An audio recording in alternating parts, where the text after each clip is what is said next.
Hello and welcome to the very first weekly warm-up video of this distance learning experience.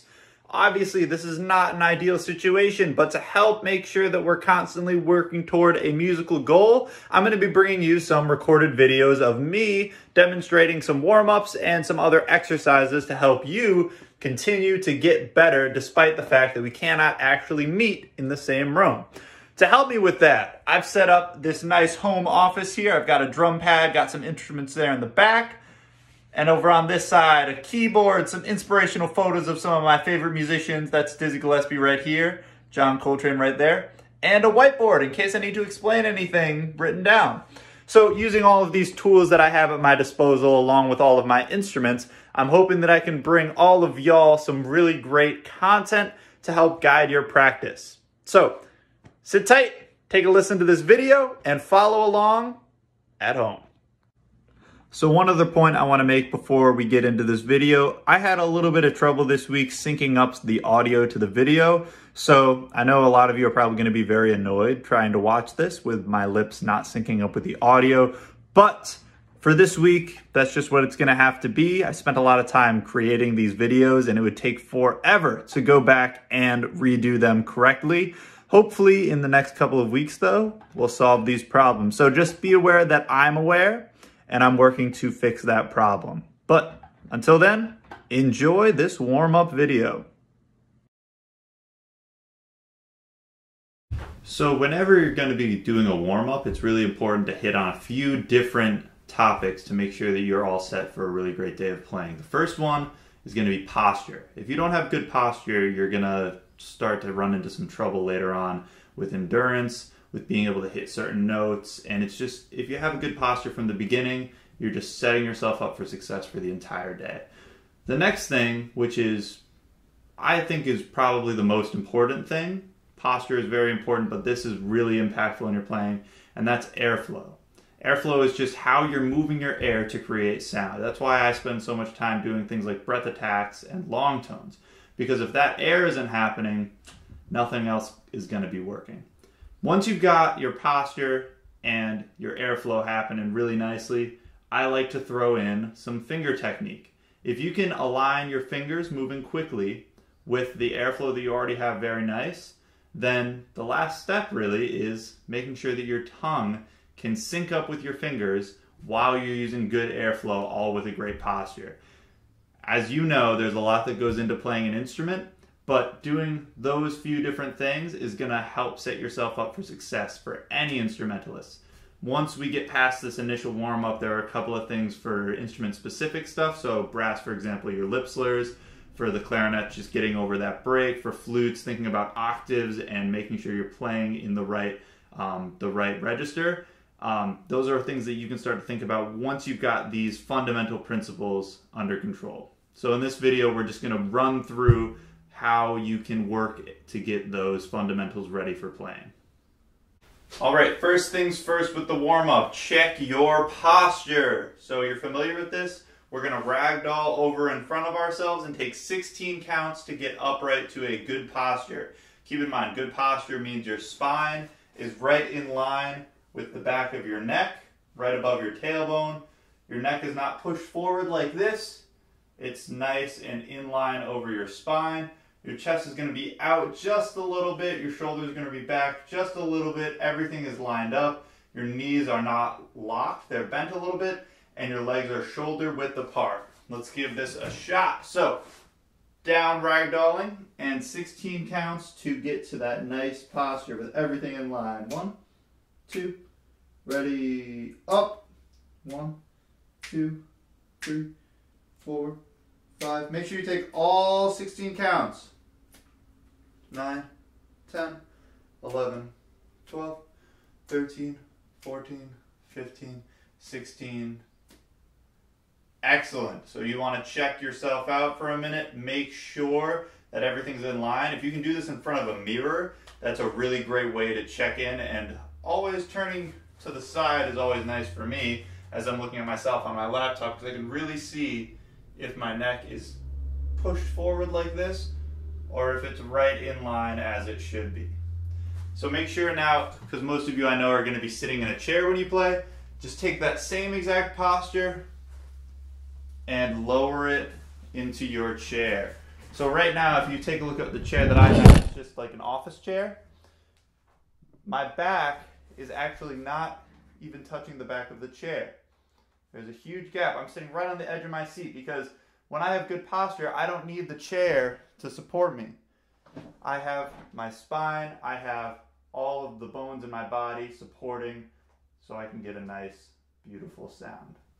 You just checked in with your posture. It's looking really nice. You're doing a great job so far. Now it's time to get the instrument ready to go. So every single one of us watching this video is creating sound using our air. So we got to make sure that before we get anything else involved, tongue, fingers, whatever it is, make sure that the air is there.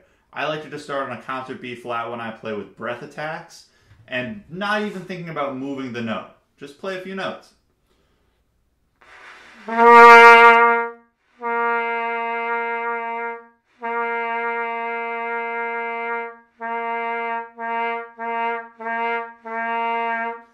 My first note wasn't really that precise. It sounded a little bit off. And then as I kept playing, I started to settle into what my instrument is looking for. Be aware that when you first pick up your instrument, your face isn't awake yet. It's going to take a minute to settle into things. That's why we do a warm-up. But be aware of what your instrument is kind of trying to get you to do and try to react. And just accept that you're not going to be perfect the first time. And be aware that there might be some small adjustment to make. So now you've got a really nice sound happening. You should start to be settling into what your instrument is looking for. Next up are those breath attacks. Everybody's favorite. Take out a metronome. I've got mine right here. 60 beats per minute. Pro metronome, free app, really great. Again, you can also use Google if you do not have a cell phone. But whatever you use, set it to 60 beats per minute, nice and slow. Pick your favorite scale. I'm going to do B flat major because it's right in a comfortable range of my instrument. And follow this pattern with breath attacks. Don't use your tongue, just use your air. Half note, whole note. With a little breath in between. I'll model for the first note and then you finish the rest. 2, ready.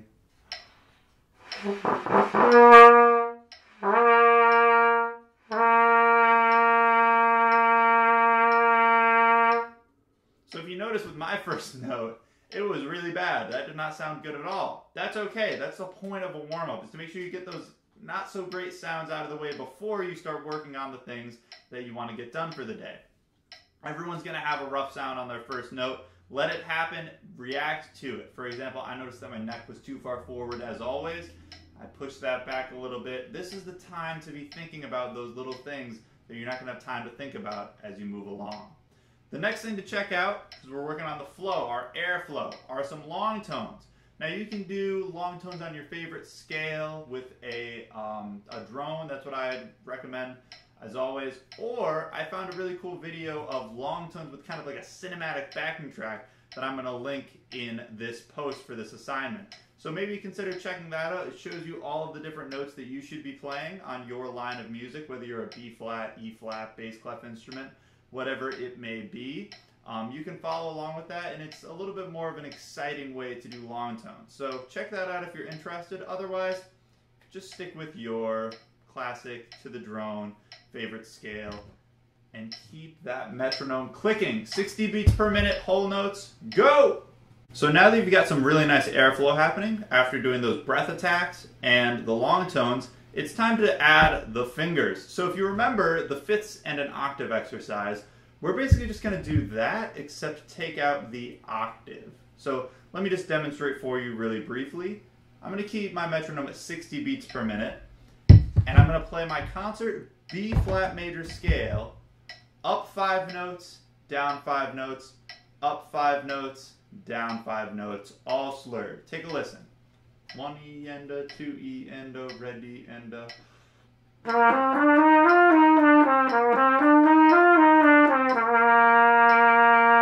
And then the next one.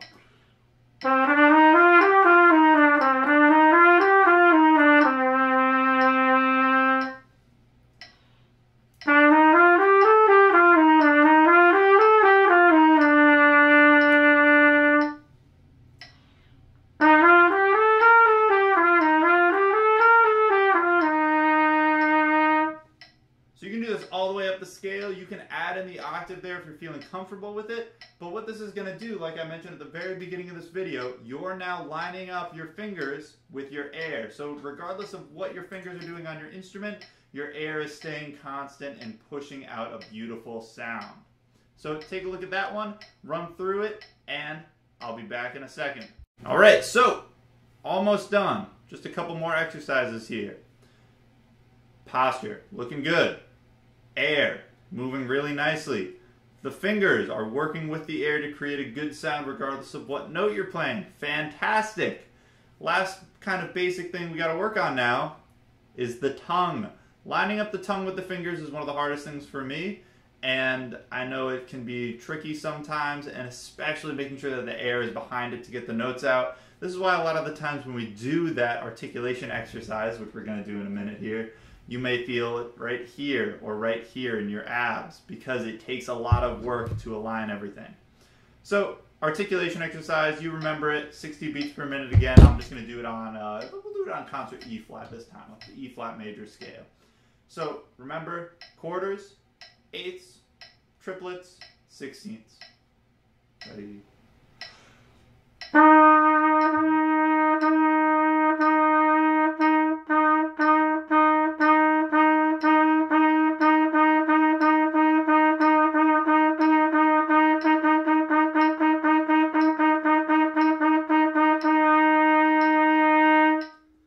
Now, one thing you can notice there, first of all, I wasn't really perfect with my changing of notes in between the different beats. It happens. React. Keep your ears open. Next thing that you may have noticed. When I was playing those, my face didn't change at all. I wasn't doing, you know, I wasn't really forcing it from here. Everything that I'm doing to make that happen is happening inside my mouth and in my abs. If you see a lot of motion, if you're practicing in front of a mirror, or you feel that you're changing a lot here, you're probably working too hard in the wrong ways. Make sure that everything is staying relaxed. The only thing that's changing is your tongue is just blocking the air.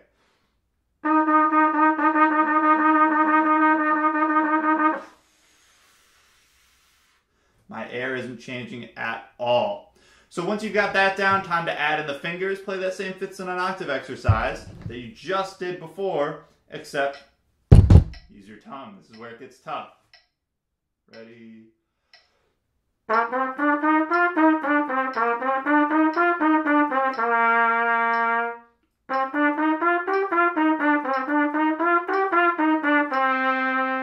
going to jump up to the highest part because that's where it gets really tricky for me.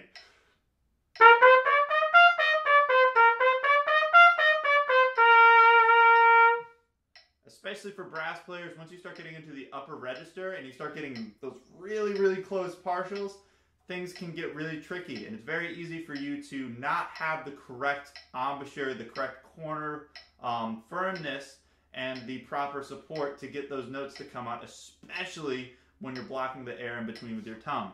So definitely give that a try, and don't give up just because you get to the higher notes and you can't quite do it. Try it one more time. If it's still not there, put it away for a minute and take it out again tomorrow, and I'm sure over a few days of doing this over and over again, you're going to be able to make improvements. So just something to note quickly before we move on. I played all of these exercises in the key of concert B flat major. I'm going to have them all notated in the key of concert B flat major. However, if you're interested in playing these in a different key, you can, right? We know that all of our major scales sound the same, right?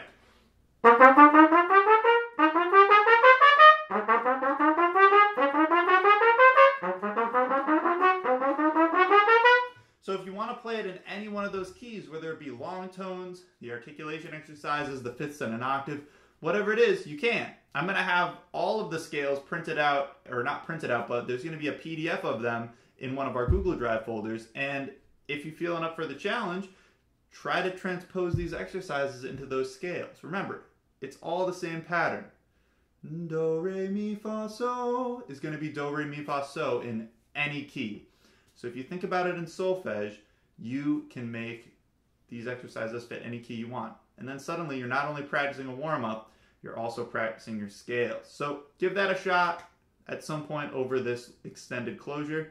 So the last thing I want to have in this warm-up video, you're just about done, But there's one new exercise I want to show to you, and that is called the Stamm Flow Studies exercise. This is one that was shown to me by probably the most influential teacher to me, Mr. Dave Scott, fabulous trumpet player in New York City. And it's a very simple exercise that helps you get your air moving. So I'll play it once and we'll talk about it.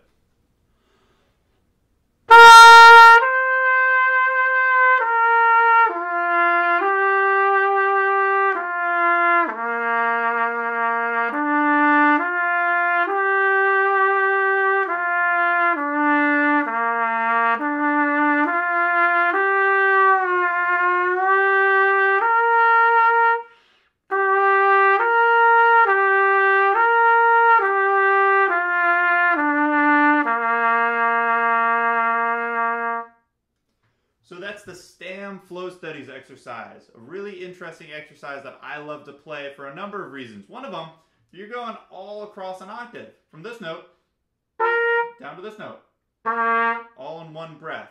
And you're connecting it using notes that may sound a little bit familiar to you. Interestingly, for those of you playing along at home, that's the major pentatonic scale.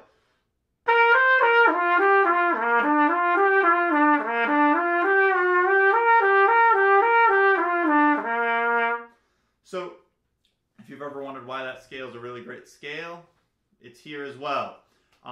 Moving along, though, to talk a little bit more about what you heard there. Making sure that your air is constant is huge. Just because you're changing registers, just because you're changing from high to low notes, does not mean that your air should ever falter. You got to make sure that it's nice and supported from your core. Imagine you're doing a sit-up, and keep that air moving. Also, it's going to help once you get used to this in your ear. It helps to play anything, as you know, with the sound is in your ear. Another thing you may be wondering is there was one point where I didn't change my fingers, but I changed the pitch.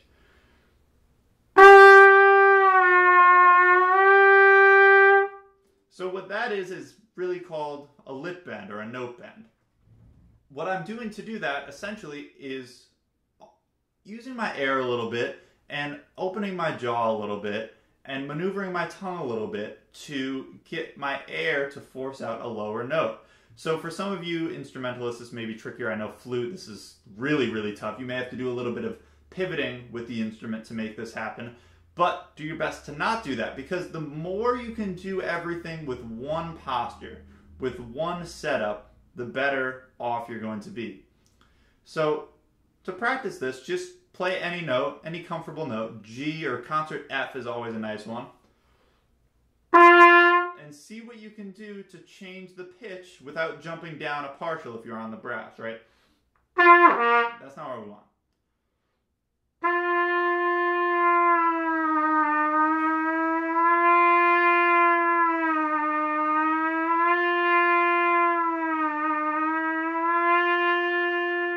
I'm doing that just from maneuvering my tongue, making sure my air support is still good, but just maybe a little bit less.